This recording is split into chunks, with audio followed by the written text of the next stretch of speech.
Hi, I'm John Green. This is Crash Course World History, and today we're going to talk about capitalism. Yeah, Mr. Green. Capitalism just turns men into wolves. Your purportedly free markets only make slaves of us all. Stan, it's me from college. Me from the past has become me from college. This is a disaster. The reason he's so unbearable, Stan, is that he refuses to recognize the legitimacy of other people's narratives, and that means that he will never, ever be able to have a productive conversation with another human in his entire life. So listen, me from the past, I'm going to disappoint you by being too capitalist, and I'm going to disappoint a lot of other people by not being capitalist enough, and I'm going to disappoint the historians by not using enough jargon. But what can I do? We only have 12 minutes. Fortunately, capitalism is all about efficiency, so let's do this, me from college. Okay, let's talk capitalism.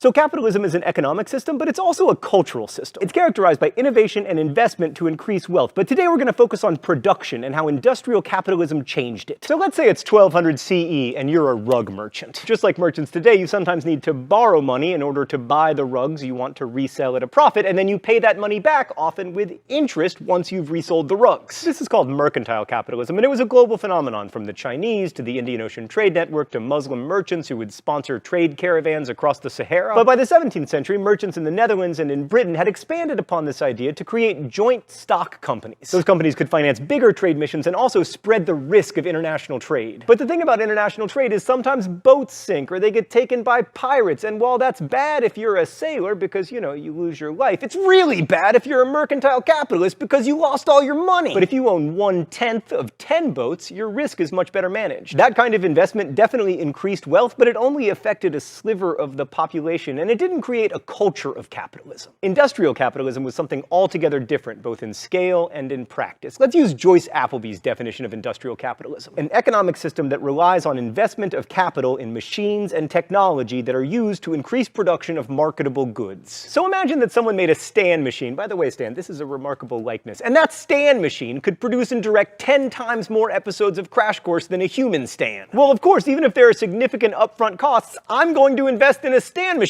so I can start cranking out 10 times the knowledge. Stan, are you focusing on the robot instead of me? I am the star of the show! Stan, but you're going behind the globe. So when most of us think about capitalism, especially when we think about its downsides, long hours, low wages, miserable working conditions, child labor, unemployed Stans, that's what we're thinking about. Now, admittedly, this is just one definition of industrial capitalism among many, but it's the definition we're going with. All right, let's go to the thought bubble. Industrial capitalism developed first in Britain in the 19th century. Britain had a bunch of advantages. It was the dominant power on the seas, and it was making good money off of trade with its colonies, including the slave trade. Also, the growth of capitalism was helped by the half-century of civil unrest that resulted from the 17th century English Civil War. Now, I'm not advocating for civil wars or anything, but in this particular case, it was useful because before the war, the British Crown had put a lot of regulations on the economy, complicated licenses, royal monopolies, etc. But during the turmoil, it couldn't enforce them, which made for freer markets.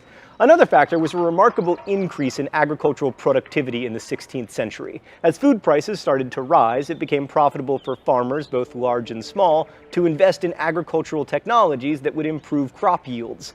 Those higher prices for grain probably resulted from population growth, which in turn was encouraged by increased production of food crops. A number of these agricultural improvements came from the Dutch, who had chronic problems feeding themselves and discovered that planting different kinds of crops, like clover that added nitrogen to the soil and could be used to feed livestock at the same time, meant that more fields could be used at once. This increased productivity eventually brought down prices, and this encouraged further innovation in order to increase yield to make up for the drop in prices. Lower food prices had an added benefit. Since food cost less and wages in England remained high, workers would have more disposable income, which meant that if there were consumer goods available, they would be consumed, which incentivized people to make consumer goods more efficiently and therefore more cheaply. You can see how this positive feedback loop leads to more food and more stuff, culminating in a world where people have so much stuff that we must rent space to store it, and so much food that obesity has become a bigger killer than starvation. Thanks, Thought Bubble. So this increased productivity also meant that fewer people needed to work in agriculture in order to feed the population. To put this in perspective, in 1520, 80% of the English population worked the land. By 1800, only 36% of adult male laborers were working in agriculture, and by 1850, that percentage had dropped to 25. This meant that when the factories started humming, there were plenty of workers to hum along with them, especially child laborers.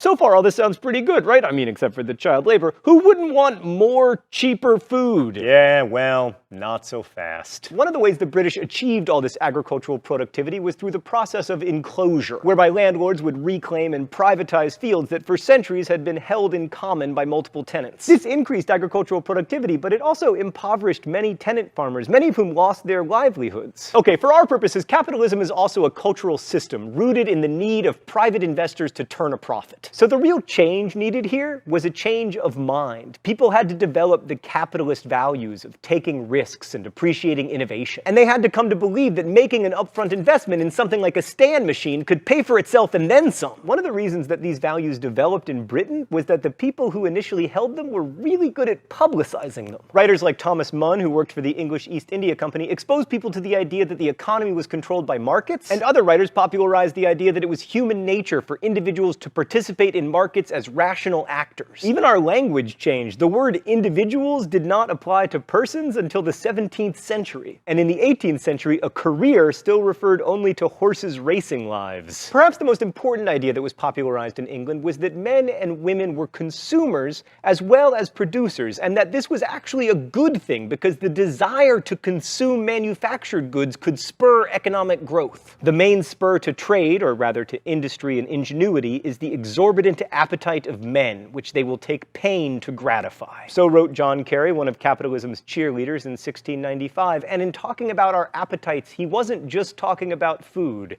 That doesn't seem radical now, but it sure did back then. So here in the 21st century, it's clear that industrial capitalism, at least for now, has won.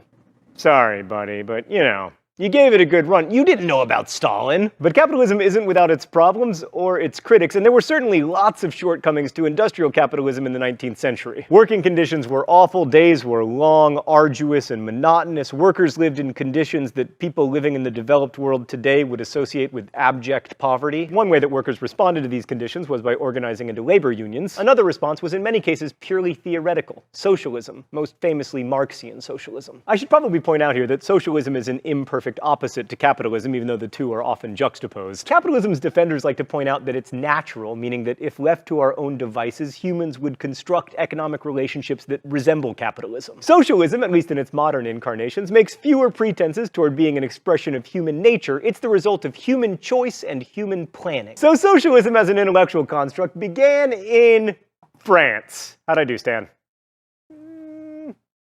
The border between Egypt and Libya. There were two branches of socialism in France: utopian and revolutionary. Utopian socialism is often associated with Comte de Saint-Simon and Charles Fourier, both of whom rejected revolutionary action after having seen the disaster of the French Revolution. Both were critical of capitalism, and while Fourier is usually a punchline in history classes because he believed that in his ideal socialist world the seas would turn to lemonade, he was right that human beings have desires that go beyond basic self-interest and that we aren't always economically rational actors. The other French socialists were the revolutionaries, and they saw the French Revolution, even its violence, in a much more positive light. The most important of these revolutionaries was Auguste Blanqui, and we associate a lot of his ideas with communism, which is a term that he used. Like the utopians, he criticized capitalism, but he believed that it could only be overthrown through violent revolution by the working classes. However, while Blanqui thought that the workers would come to dominate a communist world, he was an elitist, and he believed that workers could never on their own overcome their superstitions and their prejudices in order to throw off bourgeois oppression. And that brings us to Karl Marx, whose ideas and beard cast a shadow over most of the 20th century. Although he's often considered the father of communism because he co-wrote the Communist Manifesto, Marx was above all a philosopher and a historian. It's just that unlike most philosophers and historians, he advocated for revolution. His greatest work, Das Kapital, sets out to explain the world of the 19th century in historical and philosophical terms. Marx's thinking is deep and dense, and we're low on time, but I want to introduce one of his ideas, that of class struggle. So for Marx, the focus isn't on the class, it's on the struggle. Basically, Marx believed that classes don't only struggle to make history, but that the struggle is what makes classes into themselves. The idea is that through conflict, classes develop a sense of themselves, and without conflict, there is no such thing as class consciousness. So Marx was writing in 19th century England, and there were two classes that mattered: the workers and the capitalists. The capitalists owned most of the factors of production, in this case, land and the capital to invest in factories. The workers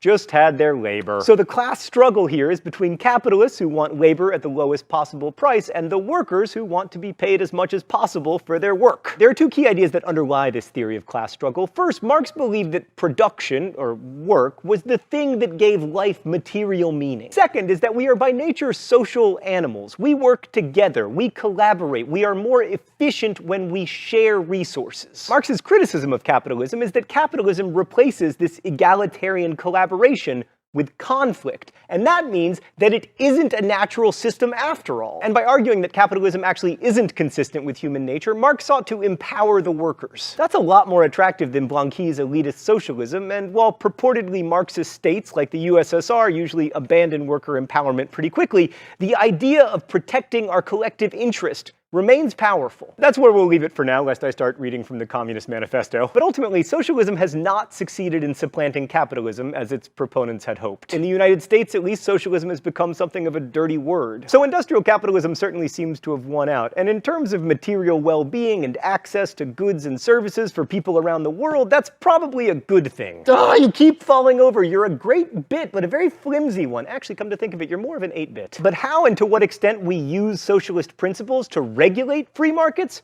remains an open question, and one that is answered very differently in, say, Sweden than in the United States. And this, I would argue, is where Marx still matters. Is capitalist competition natural and good, or should there be systems in place to check it for the sake of our collective well-being? Should we band together to provide healthcare for the sick or pensions for the old? Should governments run businesses, and if so, which ones? The mail delivery business, the airport security business, the education business? Those are the places where industrial capitalism and socialism are still competing. And in that sense, at least, the struggle continues.